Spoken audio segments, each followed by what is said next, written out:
What have I gotten myself into now? Let's roll the intro and find out.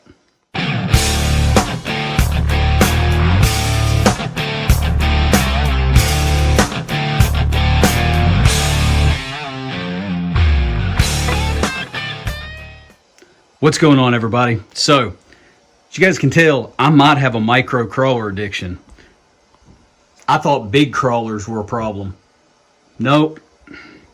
These things are definitely addictive. There's so many different ones. I mean, I'm not at a Pokemon, but seriously, micro crawlers, you got to get them all. It's bad, but love it. Tons of fun. I'm actually looking at cleaning out this debacle over here and putting a crawler course over there, building one through the winter time. Hopefully we'll get going on that pretty soon.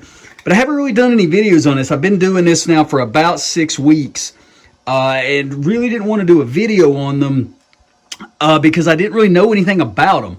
I don't want to do unboxing videos because you know what? We've covered all that. There's tons of videos on SCX24, so I'm trying to figure out a few things and how I can make maybe some better videos, some little bit better information, stuff like that. So we'll get into those as time comes, make some short little videos. And also want to make some different videos about some of these, the ones you don't hear a lot about. You know, there's a lot of your no-name, bang good, you know, RCs out there, but when you get into some of these smaller ones, they're really good, and they're not expensive. You just got to know what to look for and everything like that. So let's go ahead real quick. I'll show you guys what I've picked up. You know, may keep this a short video, and then we'll get into some of these in more detail as we go along.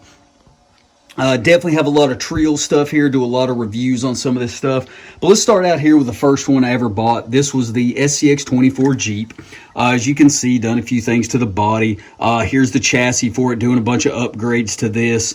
I actually ordered a 3D printed servo mount, and it actually broke when I was trying to put it together. I even cleaned the holes out. I just wasn't that impressed. So I went and ordered a metal one for the Emacs Servo, waiting on that to come in and everything, and we'll get that put back together. This is the other SCX24 I've got. This is actually my dad's. I bought it for him. He likes to come over and go crawling with me. So he really liked it. So I went ahead and he was having some trouble making some of the lines and stuff. So I went ahead and updated it, put a set of wheels and tires I had on it, and put him some RC four-wheel drive, some Trials, and everything like that. We're doing a few upgrades to this as we go along, a little suspension work.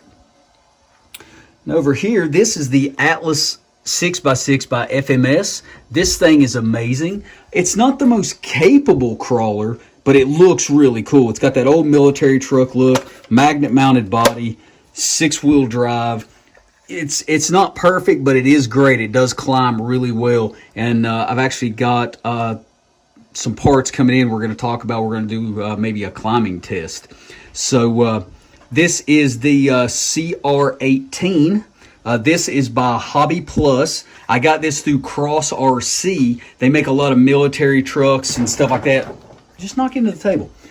They also make the Demon Crawler, if I'm familiar with that. But this is a really cool truck. As you guys can see, for hand for size comparison, really, really nice little rig. Definitely a good setup. Got some wheel weights coming for these. They come with bead locks. They're plastic, but these do come with bead locks. So pretty cool little setup there. I'll show you guys here some of the parts I've acquired and stuff. In some of them I've got too many, and like I said, some RC four-wheel drive and some Trial wheels, stuff like that, and kind of getting into suspension. So let's go ahead and take a look at some of the extras we got laying around here. So we've got some tires here. These are actually ended up being really small. These are some Bogger tires I got from got these from Cross. They're kind of no-name kind of stuff. I like their RGTs or something like that, though, which is a good name in them. Just these are pretty small, though. I didn't realize how small they were. They are Boggers. I'll use them on something, maybe if I ever get a Mini Z or something. Got those laying around. Decent little tire, because you can't get RC four-wheel drives right now. Got some millstones here for these RC four-wheel drive competition bead locks. One of these wheels had a problem. I'm waiting on a warranty one to come in from RC four-wheel drive. They did take care of me on that. So moving along over here now. I've got a couple of these Emacs Servos, these stronger servos going in. I got a bunch.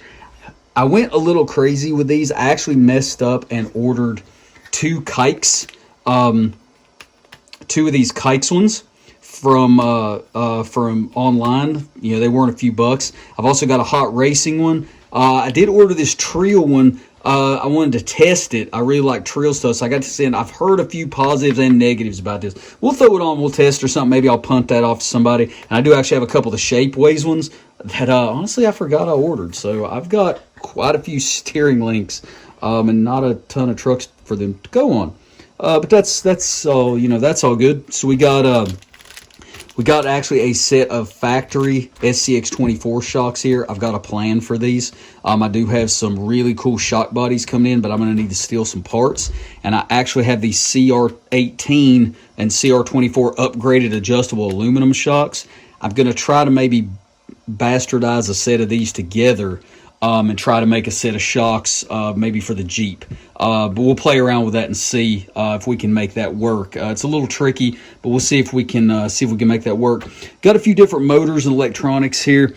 This is a upgrade kit from the CR24 upgrade kit. It comes with a better servo, a standalone ESC receiver, or you can use your own receiver. And a 88 turn high torque motor. Now I think these motors factor 88 turn, but these seem to maybe have a little more juice. The only problem is they turn backwards. You got to switch the wires. However, this will work for my Atlas, or it'll work for this one if I ever burn a motor up. It's good to have a few extra motors laying around, you know, and stuff like that. This is all extra Atlas parts I've got and stuff. Some gears and axles. This should work for either one of those trucks, I'm thinking. Got some extra screw kit, extra links for the Atlas, just a few extra spare parts to be laying around. So I've got two of those. Actually, I've got a total of 3 of those 88 turn motors because with weight on these, I'm worried they'll burn out. So I did get a couple of extra motors. I've actually got this RC 4-wheel drive motor we're going to do something with. It doesn't have wires on it. This is actually a 100 turn motor, supposedly a really good motor. When one of these burns out, we'll just steal the wires and solder them on, and we'll run that motor. So I've got this kit here with a better ESC. I'm going to play around with this and see if it makes these modulate any better. These are great. We're going to see if we can make these modulate better and stuff like that. And then I actually have an extra ESC standalone as well. And if I want to use this, I can just use, you know, one of my receivers up here and bind that to my big radio. We'll be good to go. But there you guys go. Crawler Addiction 101. Catch you guys on the next one. Let me know which one of these you really want to take a look at. Let me know if you're interested in one of these over the other, the upgrades, the C10, or if you guys really like to take a look at one of these. If there's not a ton of stuff out, there's a lot of European videos on these. But if you want me to talk about some of these, I will. Let me know what you think down in the comments. Hit that like button, all that good stuff. We'll catch you guys on the next one. Take it easy.